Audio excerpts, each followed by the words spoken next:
Bueno, aquí estamos. La semana anterior estuvimos tratando de entender un poco la cronología de los eventos conforme a la teología pretribulacional y premilenial, lo que implica que bajo ese análisis del final de los tiempos, la iglesia no pasa por la tribulación, es raptada, y después de la tribulación hay un tiempo conocido como el milenio, un tiempo de 1000 años.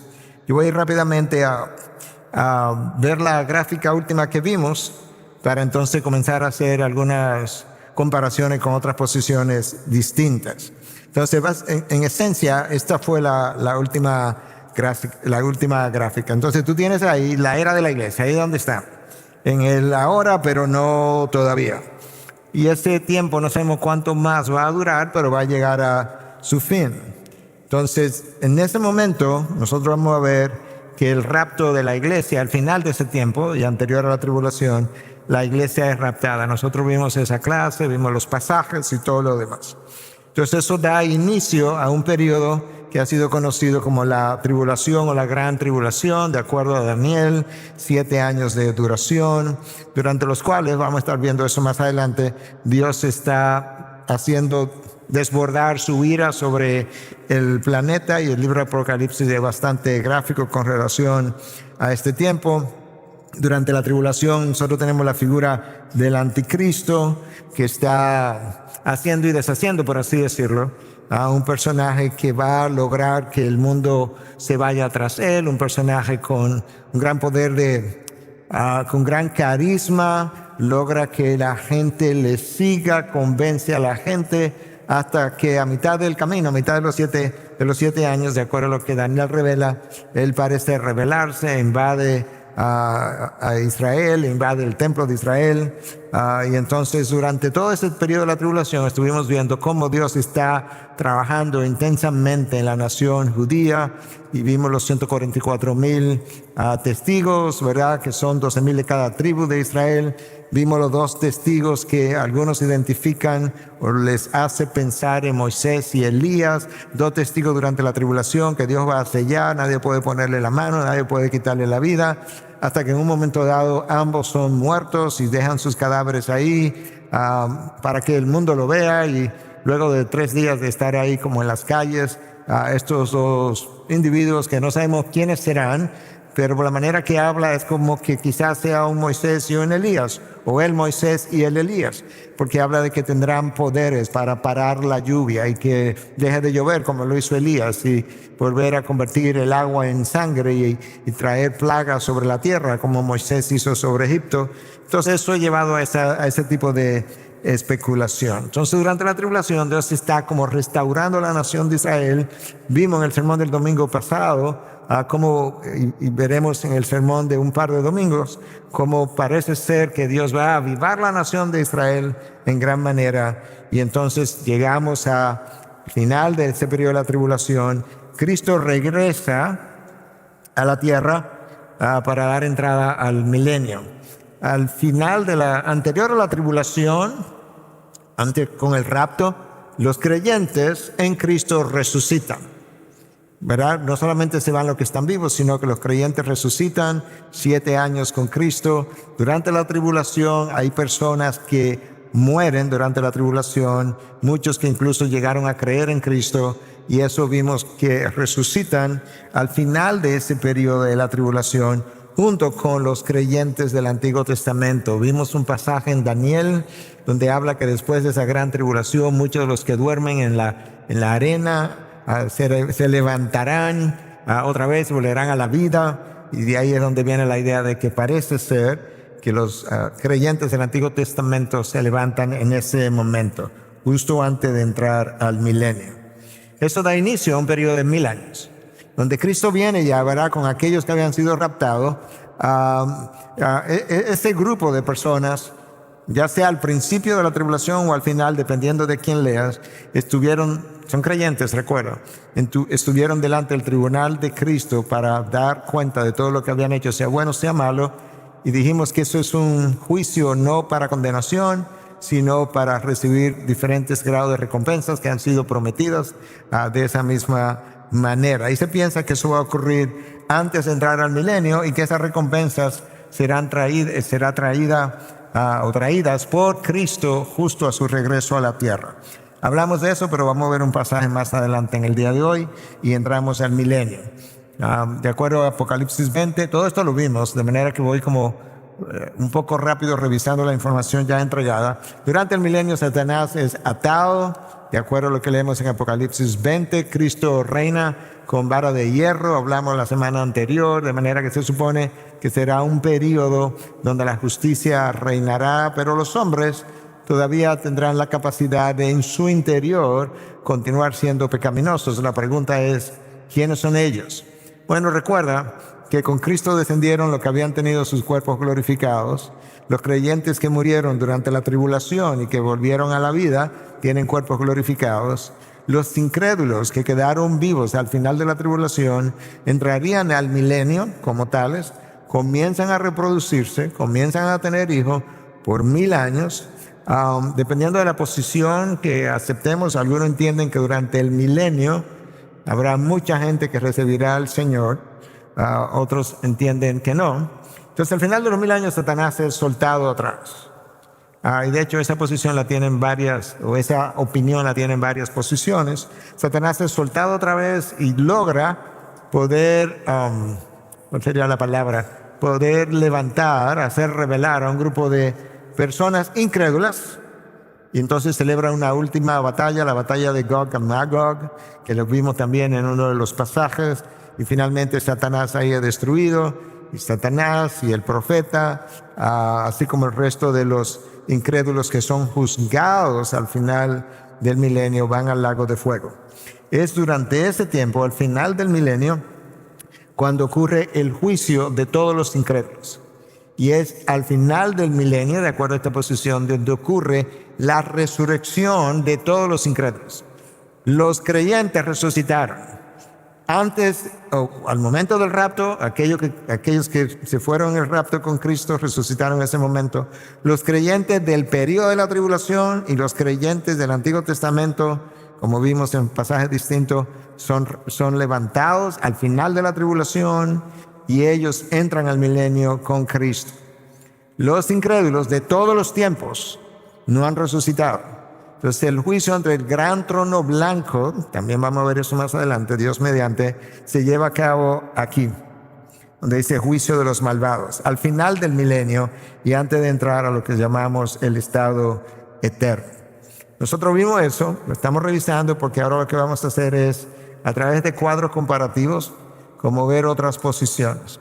Y les recuerdo que en estas otras posiciones, al igual que en esta, hay gente ortodoxa, hay gente seria, hay gente, yo no sé si esta es la forma de decirlo, pero gente con nombre a lo largo de la iglesia en términos de la credibilidad que alguien pudiera darles. De manera que estas no son cosas para tomarlas de la mano y pensar que todo el que no está de acuerdo con nosotros está equivocado. No, porque estamos tratando de discernir a la luz de lo revelado qué es lo que se supone que vaya a ocurrir. Entonces, aunque esto luce complejo, nosotros fuimos viendo pasaje por pasaje donde estas posturas que acabamos de mencionar pueden ser sustentadas. Entonces, lo que vamos a hacer ahora es ver 4 posiciones. Una es esta, que acabamos de ver, la que será la que sirve de comparación, y las otras 3. Vamos a ver cómo lucen. Ok. En cuanto a la segunda venida, hay una posición conocida como amilenialismo. El amilenialismo, como su nombre mismo indica, no cree que hay un milenio. Piensa que este es el milenio donde estamos. Piensa que los 1000 años de que habla Apocalipsis 20 no son 1000 años. Eso es algo simbólico. Vimos por qué nosotros no lo creemos así, pero eso es lo que esta posición postula. Entonces, en esta posición, el periodo de la tribulación no es un periodo como definido, sino que llega un momento al final de los tiempos donde quizás haya algunos eventos en particular que correspondan a cierta tribulación, pero Cristo viene y ahí entonces ocurre el juicio de todo el mundo. Pero eso lo vamos a ver más adelante. Ok, en el postmilenialismo, que postula que la iglesia va a seguir avanzando, la evangelización también, las sociedades se van a ir cristianizando y va a llegar una época de oro. Una época de oro donde el mundo entero, no es que será cristiano, pero donde habrá una influencia enorme a lo largo de toda la tierra, y ese es el milenio. No porque son 1000 años, sino simplemente porque es esa época de oro como le han llamado. Al final de esa época de oro, Cristo regresa. ¿Ok? Entonces, en estas dos posiciones no hay un rapto, sino que Cristo viene al final de este tiempo sin ningún rapto de la iglesia. En el premilenialismo histórico, que es la posición de más tiempo, que es la posición que a lo largo de la historia que más gente ha abrazado, el rapto de la iglesia y la segunda venida de Cristo ocurren al final de la tribulación. De manera que hay una tribulación. No necesariamente 7 años, pero hay una tribulación. Al final de esa tribulación, la iglesia es raptada, y luego de raptada, como un solo evento, la iglesia desciende con Cristo, los cuerpos resucitan, son transformados, y entonces se entra a un milenio. Dentro del premilenialismo histórico, que cree en un milenio, un grupo significativo cree que son 1000 años.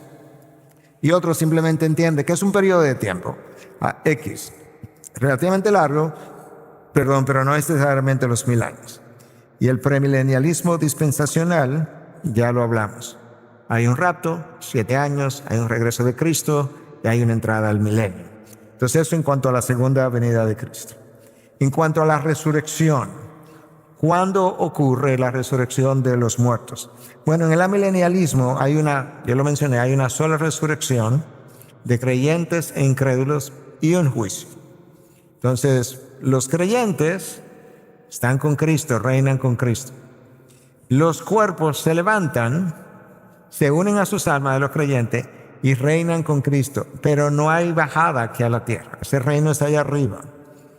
El cielo nuevo y tierra nueva es una expresión como simbólica, pero el reinado se da allá arriba en los cielos y ese es el estado eterno.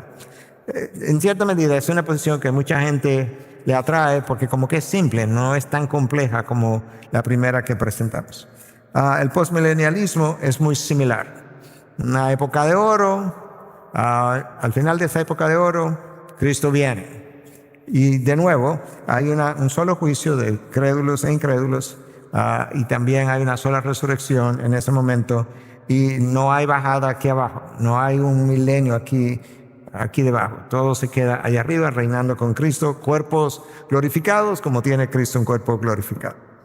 El premilenialismo histórico, que es el que más se parece a la posición que nosotros sostenemos, hay una resurrección de los creyentes al comienzo del milenio para entrar al milenio, similar a lo que nosotros mencionamos. Y la resurrección de los incrédulos ocurre al final del milenio, ante el gran trono blanco. Y de ahí entramos entonces al estado eterno. Lo vamos a tratar de ver, Dios mediante, con gráfica de otra manera, la misma cosa. El premilenialismo dispensacional ya lo hablamos. En cuanto a la resurrección, una vez más, hay una resurrección de los creyentes con el rapto. Hay una resurrección de los creyentes del Antiguo Testamento al final de la tribulación, junto con los creyentes de la tribulación. Y hay una resurrección luego del milenio de todos los incrédulos, para entrar al estado eterno, y ellos son juzgados y van ante el gran trono blanco. Los juicios. Y he ido aludiendo a cada uno de ellos indirectamente. Hay un juicio general de todas las personas cuando Cristo viene, creyente e incrédulo, ya yo lo mencioné. Entonces, el juicio de los creyentes, lo mencioné la semana pasada, lo mencioné esta noche, el juicio de los creyentes no es para condenación. Es el juicio del cual habla Pablo en 2 Corintios 10, donde dice que todos, y él se incluye, compareceremos ante el tribunal de Cristo para dar cuentas de todo lo que hayamos hecho, sea bueno o sea malo. Vamos a ver, al final de esto, vamos a ver varios pasajes con relación a los juicios para que podamos verlo en las Escrituras. Simplemente estoy como dando pinceladas ahora. En el postmilenialismo, después de la época de oro de la iglesia, Cristo retorna y el juicio es general de todas las personas. tú puedes ver que el amilenialismo y el postmilenialismo se parecen mucho. En la historia de la iglesia, Calvino fue un amilenial. Y obviamente su influencia fue grande y probablemente tiene mucho que ver eso con la posición reformada. El postmilenialismo fue una posición que fue más popular durante la época de los puritanos. Y yo pienso que quizá tuvo mucho que ver con el hecho de que ellos vieron el primero y luego el segundo gran avivamiento en Estados Unidos y quizá pensaron que esto iba como a continuar. Wayne Grudem es de la opinión que esa posición postmilenial como que ha sido más popular en tiempos de paz, donde aparentemente no hay guerra, el mundo está más tranquilo y donde ha habido como cierto avivamiento de la fe cristiana. Entonces, en el premilenialismo histórico, de nuevo, se llama histórico porque es que se ha creído más a lo largo de la historia, el juicio ocurre en la segunda venida. O sea, cuando Cristo viene, después de un cierto periodo de tribulación, ahí hay un juicio de creyentes e incrédulos. Perdón, de creyentes. Los incrédulos, el juicio ocurre luego del milenio. Ya yo hablé de los juicios en la teología dispensacional y no lo voy a cansar y atribular más porque no estamos en la tribulación todavía. Entonces, yo sé que eso es complejo. A la verdad que si tú quieres como entenderlo y recordarlo, tendría que esperar que la clase se suba y verla una por uno, pararte, ver los pasajes. Pero por ahora es como una pincelada que tú puedas ver cómo diferentes posiciones abordan esto. La tribulación en el milenialismo no hay. Esto es, lo que tú estás viviendo, esto es el periodo turbulento, por así decirlo. En el postmilenialismo no hay tribulación. Esto es lo que es, hasta que Cristo venga. En el amilenialismo las cosas van a ir no necesariamente de mal en peor, pero igual como están ahora, el mal y el bien reinando juntos, por así decirlo, avanzando juntos, y lo mismo en el postmilenialismo. En el premilenialismo histórico, la iglesia pasa por una tribulación. No necesariamente de 7 años, pero pasa por una tribulación. Y luego Cristo viene. ¿Okay? Entonces la duración no postula ninguna duración en particular. El premilenialismo, ya lo vimos, pretribulacional, el premilenial, la iglesia no pasa por el periodo de la tribulación y entonces es raptada 7 años y luego Cristo viene. Eso en cuanto a la tribulación. En cuanto al milenio, ya yo he ido mencionando varias de estas cosas. No hay milenio en el amilenialismo. La frase de 1000 años, que se repite en Apocalipsis 26 veces, en 6 o 7 versículos, ellos entienden que eso es algo simbólico. Pero recuerda que el texto de Apocalipsis no solamente que menciona 6 veces los 1000 años, en 6 o 7 versículos, es que menciona cosas que se van a dar antes de los 1000 años, durante los 1000 años, después de los 1000 años. Para mí un poquito difícil de tragar que realmente algo que es mencionado tan específicamente en tiempo y eventos sea puramente simbólico. Pero eso es lo que postura. Entonces, este reino estará presente, el reino de Cristo está presente ahora en la era de la iglesia, pero después que Cristo viene, el reino continúa allá arriba. No hay un tiempo aquí en la tierra llamado milenio. Entonces, en el postmilenialismo, ya yo lo mencioné, el evangelio progresa y se funde, por así decirlo, con la venida de Cristo y la entrada al estado eterno.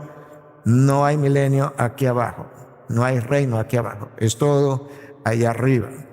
Hablando del milenio. En el premilenialismo histórico, el milenio es como presente en un sentido, pero es real al final de la tribulación. Muchos creen que son 1000 años exactos, pero hay un grupo que son premileniales históricos que piensan que es un periodo largo, pero que no tiene que ser necesariamente 1000 años. Pero hay un milenio aquí en la tierra. De manera que en las dos primeras posiciones no hay milenio y no hay reino aquí en la tierra.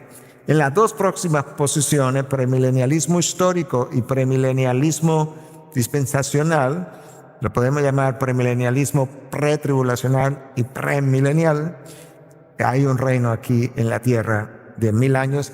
Satanás es atado para ambas posiciones durante los 1000 años. Satanás es desatado en ambas posiciones. Satanás hace revelar a las naciones en ambas posiciones, en ambos premilenialismo histórico y no histórico. y hay una guerra final, y hay un juicio final de los incrédulos, y hay una ida al lago de fuego. De manera que tú puedes ver que hay como dos posiciones hacia la izquierda, por así decirlo, y dos posiciones hacia la derecha, con cosas muy similares en cada una de ellas. Esta es una de las grandes diferencias de estas posiciones, Israel y la iglesia.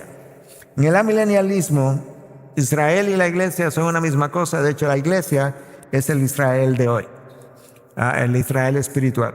Y todavía más, las bendiciones de Israel se caerán sobre la iglesia. Se postula en esta posición. Pero como dijimos en un sermón reciente de Romanos, si las bendiciones de Israel van a caer sobre la iglesia, ¿por qué le dejamos las maldiciones de Israel a Israel y no las hacemos caer sobre la iglesia también? Para ser como equitativo en ese sentido. Entonces no hay diferencia entre Israel y la iglesia. Por tanto, la idea de que habrá un avivamiento grande en Israel no es parte de esa posición. El postmilenialismo es otra, hemos venido definiéndolo, no hay distinción entre Israel y la iglesia. Las otras dos posiciones, entonces, en el premilenialismo histórico hay alguna distinción, no una enorme distinción, pero hay alguna distinción entre Israel y la iglesia. Porque en el premilenialismo histórico se cree que Dios va a avivar de nuevo la nación de Israel, e incluso masivamente. El premilenialismo histórico en general piensa que Romanos 11, cuando habla de Israel, es el Israel étnico. No es el Israel espiritual que se refiere a la iglesia, no, es el Israel étnico. Y por tanto hay un futuro para Israel. Ahora, algunos piensan que todo eso es verdad, pero que al final Israel va a formar parte de la iglesia en el premilenialismo histórico. En el premilenialismo dispensacional, que es el que venimos detallando, hay una distinción completa entre Israel y la iglesia. De manera que no es que Dios tiene dos planes de salvación, como algunos caricaturizan esta posición. Que Dios tiene dos planes de salvación. Dios no tiene dos planes de salvación, no puede tener dos planes de salvación, porque hay un solo mediador entre Dios y el hombre, Cristo Jesús. Hay un solo Salvador, no hay otro nombre debajo del cielo por medio del cual tú puedas ser salvo. No hay salvación que no sea por gracia, por medio de la fe, y no es por obras. Entonces no hay dos planes distintos de salvación. Hay dos etapas cronológicas diferentes de cuando los gentiles fueron salvos o prioridad por mucho tiempo, cuando Israel fue prioridad anterior a los gentiles, lo cual está claro en Romanos 11, como estuvimos viendo.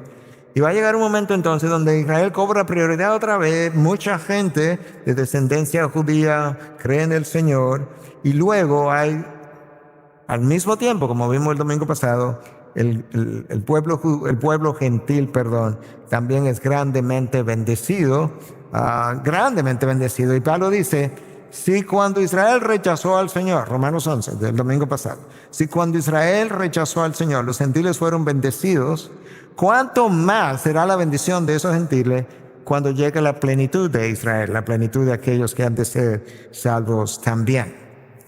Ok, entonces, yo voy a seguir simplemente porque lo que viene ahora simplemente complementa lo que acabo de decir, porque yo sé que probablemente hay dudas en alguna de sus mentes. Bueno, nos quedan algunas cosas todavía. Bueno, esto yo lo voy a dejar. Estos son como autores famosos de cada posición que ha abrazado estas posiciones. En el amilenialismo, de estos que están aquí, quizás el más conocido es Louis Berkhof, con su famosa teología, y que ha sido uno de los teólogos más conocidos en el mundo reformado. En el postmilenialismo, ahí está Charles Hodge, B.B. Warfield, el tercero, muy poco conocido, W. Shedd y Strong. En el premilenialismo histórico está G.E. Ladd, él es bastante conocido en el mundo académico, H. Strong también bastante conocido. Y entonces este es el premilenialismo dispensacional, que realmente tiene muchas cosas que señalarle, porque como que no son congruentes. De manera que nosotros no estamos diciendo que esa teología o que abrazamos toda la teología dispensacional, para que quede claro para aquellos que me van a escuchar públicamente y se van a poner a publicar cosas en las redes, nosotros no somos dispensacionalistas. Eso es otra cosa. Dispensacionalismo es toda una teología de 7 dispensaciones o 9 dispensaciones o 5 dispensaciones.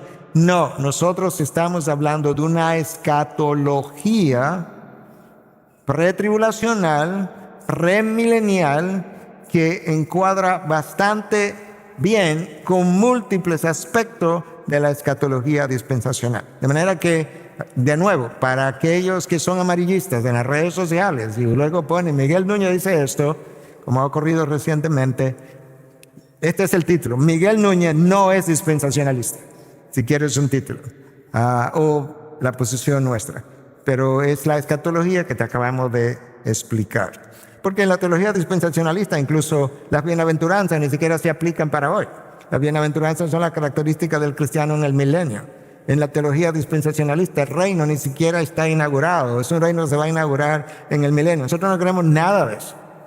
Simplemente para dejar algunas cosas en claro. Ok.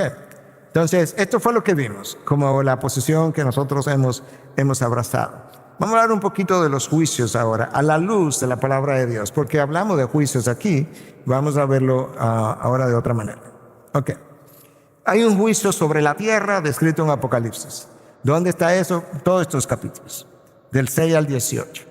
Entonces, una de las cosas mencionadas de por qué quizás la iglesia verdaderamente no está en la tierra durante estos juicios, aparte de versículos específicos, es que la palabra iglesia se menciona múltiples veces, del capítulo 1 al capítulo 3.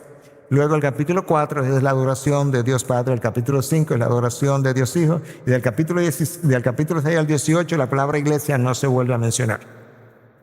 Hasta que se habla en el 19 del regreso de Cristo. Entonces, uno de los argumentos es, ¿dónde está la iglesia?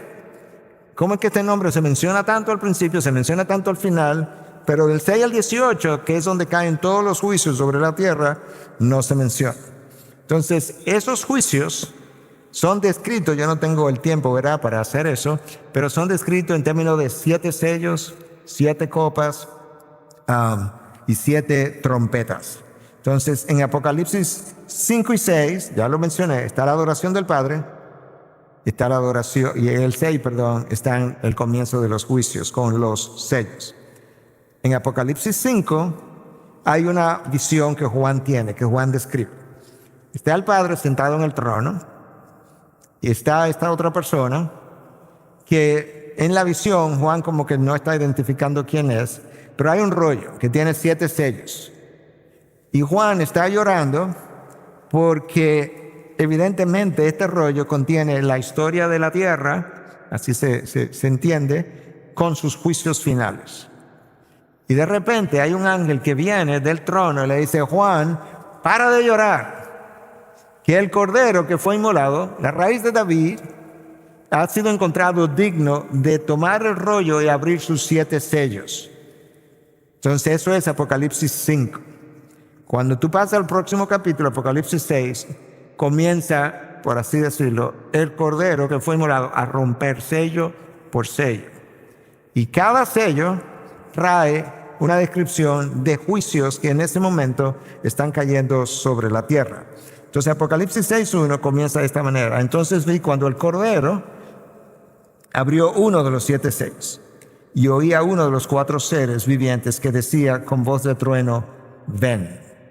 Entonces ahí comienza a describir, tú has escuchado acerca de los 4 jinetes de Apocalipsis, 4 caballos de colores distintos, cada uno con un jinete. Y cada uno de estos caballos, es todo un lenguaje simbólico, trae parte del juicio que está ocurriendo. Esos son los 7 sellos de ese rollo que Cristo está abriendo. Luego, anterior a ciertos eventos que han de ocurrir, hay una trompeta que suena, y hay 7 trompetas. Y esas 7 trompetas están en Apocalipsis 8. Y yo simplemente estoy trayendo como pinceladas para que vean cómo se mencionan. Apocalipsis 8, del 1 al 2. Cuando el cordero, tú ves que es el cordero que abre cada sello, abrió el 7º sello, hubo silencio en el cielo como por media hora. Vi a los 7 ángeles que están de pie delante de Dios y se les dieron 7 trompetas. De ahí en adelante sigue entonces trompeta 1, 2, 3, 4, 5, 6, hasta llegar a la número 7. Pero es interesante, ¿verdad?, que las trompetas están ahí también. Ok, Apocalipsis 16, hay 7 copas de la ira de Dios que están siendo vertidas. Entonces tú comienzas a leer acerca de esto en Apocalipsis 16:1. Oí entonces una gran voz que desde el templo decía a los 7 ángeles: vayan y derramen en la tierra las 7 copas del furor de Dios. Que entonces los sellos son los que dan, los que abren o dan al traste con las trompetas y las copas. Los sellos abren, por así decirlo, y entonces Juan en su visión describe eventos cataclísmicos, guerras, hambrunas, muertes, terremotos durante ese periodo que forman parte de estas copas de la ira de Dios, y la trompeta anuncian el comienzo de estos eventos. Entonces eso es como un tipo de juicio, el juicio sobre la tierra, sobre el planeta y la manera como está descrito. Ok. Hay otro juicio al cual ya hicimos alusión, que es el juicio ante el tribunal de Cristo para los creyentes, del cual habla Pablo. Nota, porque todos nosotros, ahora está ahí, debemos comparecer ante el tribunal de Cristo para que cada uno sea recompensado. Esa es la clave. ¿Ok? Vamos a ser recompensados por sus hechos estando en el cuerpo, de acuerdo con lo que hizo, sea bueno o sea malo. La palabra de Dios menciona las recompensas del creyente múltiples veces. Incluso la palabra de Dios, Cristo habló de que aún en el infierno hay diferentes grados de castigo. Cristo habló de que el que hace la voluntad de su Señor en desconocimiento recibirá pocos azotes. Y el que no hace la voluntad de su Señor en desconocimiento recibe pocos azotes. El que no hace la voluntad del Señor, sabiendo lo que debía hacer, se irá castigado con muchos azotes. De manera que, no sé cómo eso lucirá, pero Cristo habla de grado de castigo conforme a cómo pecaste, en ignorancia o con conocimiento de causa. De esa misma manera, la palabra de Dios habla de diferentes recompensas que recibiremos. Ese juicio ante el trono de Cristo de los creyentes es el que creemos en la posición nuestra, que ocurrirá antes de, bueno, algunos lo consideran que es al momento del rapto, y otros lo consideran que sería al final de la tribulación, que es hacia donde yo me inclino, para ser recompensado y entrar al milenio.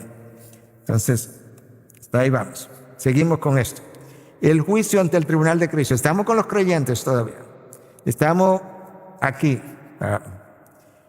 Estamos en esto, en lo que 2 Corintios 5:10 dice. Escucha cómo Pablo habla ahora en 1 Corintios 4, versículo 4 al 5, acerca de él y de nosotros. Porque no estoy consciente de nada en contra mía, pero no por eso estoy sin culpa. Pues el que me juzga es el Señor. Por tanto, no juzguen antes de tiempo. ¿De cuál tiempo, Pablo? Bueno, vamos a ver. Sino esperen hasta que el Señor venga. O sea, cuando el Señor venga, que haga el análisis que va a hacer, ahí que vamos a ver qué fue lo que fue de calidad o no calidad, por así decirlo, el cual sacará a la luz las cosas ocultas en las tinieblas y también pondrá de manifiesto los designios del corazón. Al final, Dios no solamente va a juzgar lo que yo hice, va a juzgar el por qué lo hice, las intenciones, las motivaciones. Entonces cada uno recibirá de parte de Dios la alabanza, no el castigo que le corresponde. Entonces claramente este texto es congruente con el otro. Tenemos que comparecer ante el tribunal de Cristo. Hay un análisis de tus obras, pero también de tus intenciones, de tu motivación, y por eso Pablo dice, ¿sabes qué? No juzgue hasta que no lleguemos.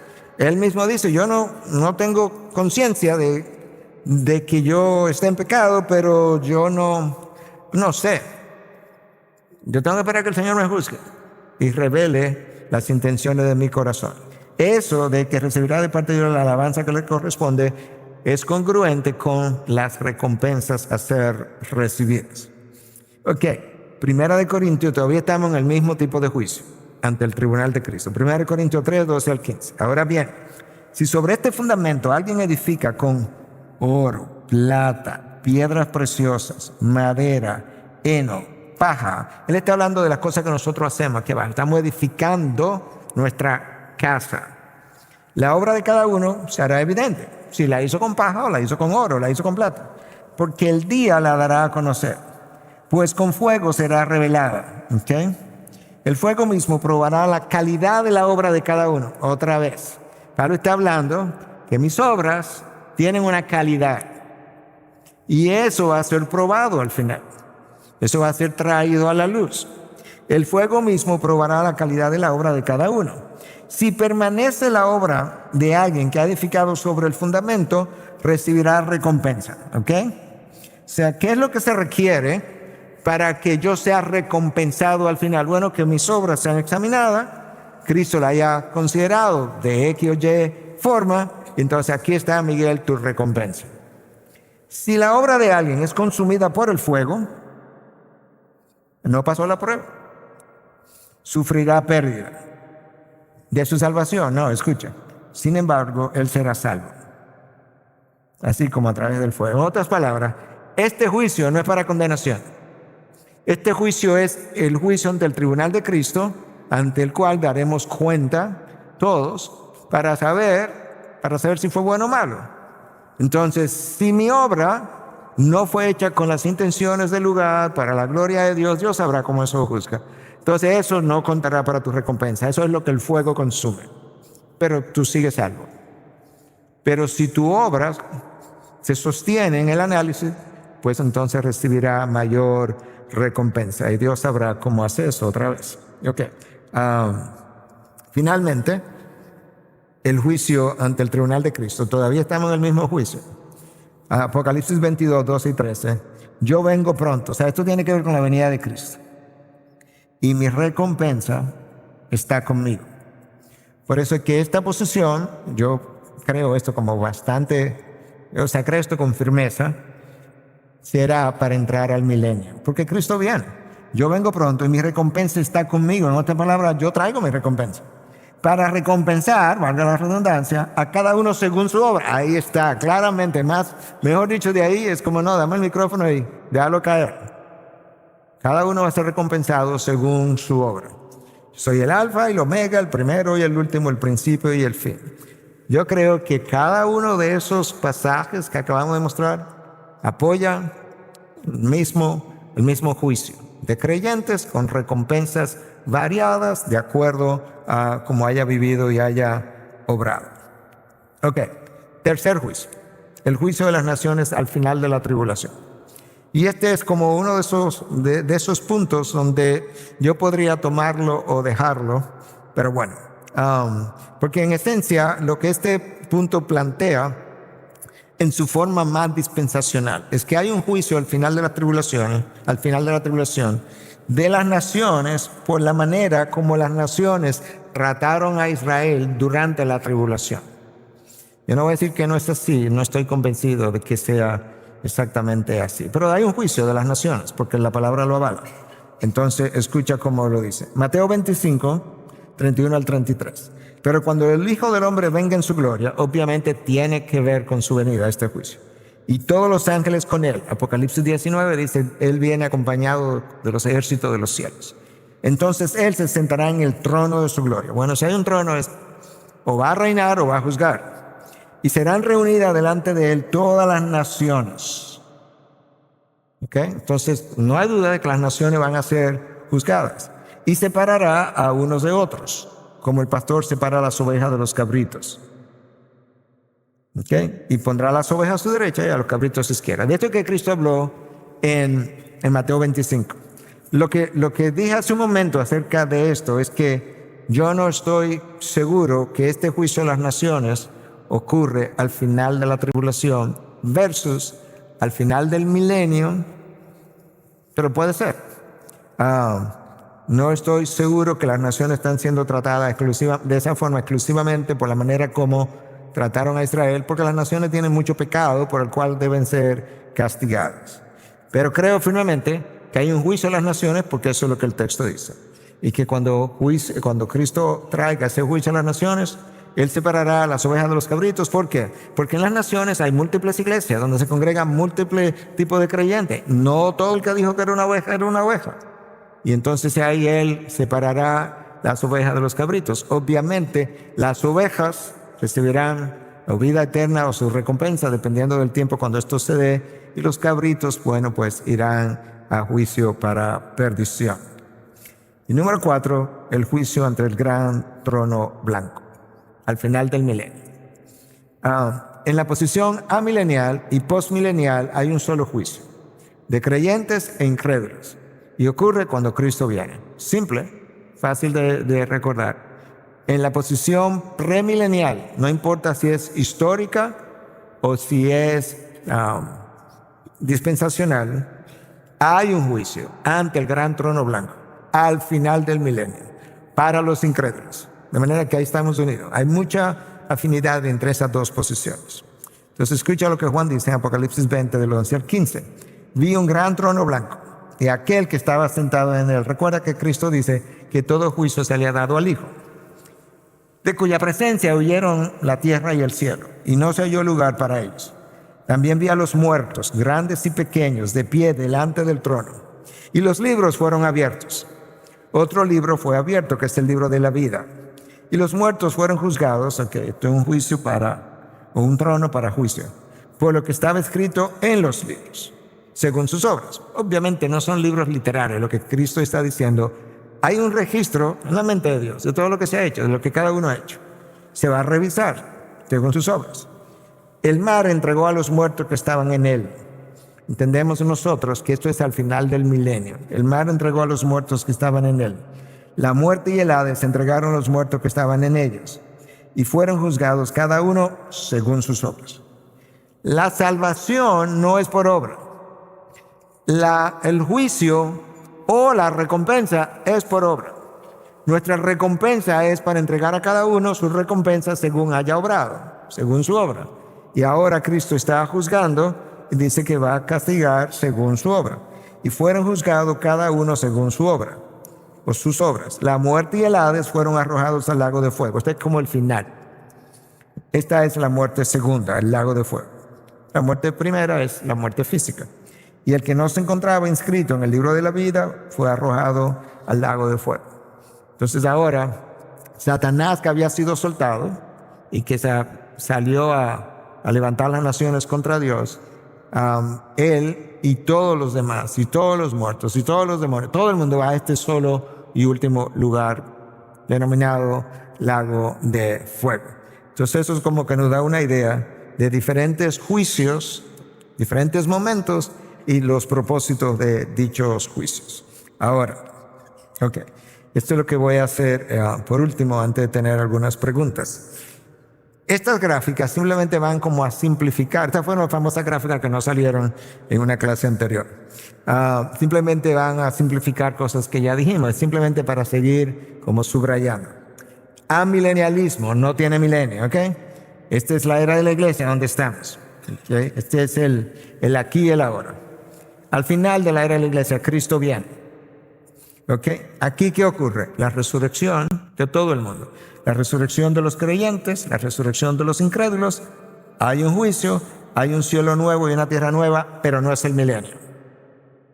¿Dónde ocurre esto? Arriba, aquí con Cristo, allá arriba. Reinamos con Él. Y ese será el estado eterno. Yo quisiera que fuera así de simple. Fácil de recordar.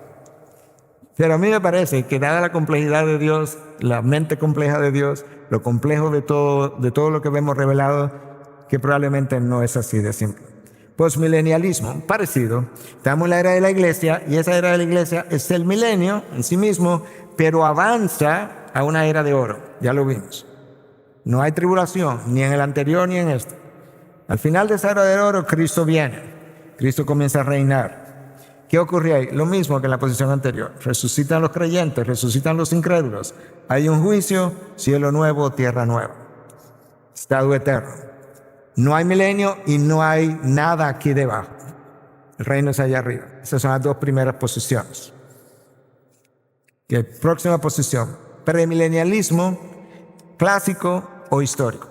Lo que la iglesia ha creído la mayor parte de la historia. Era de la iglesia.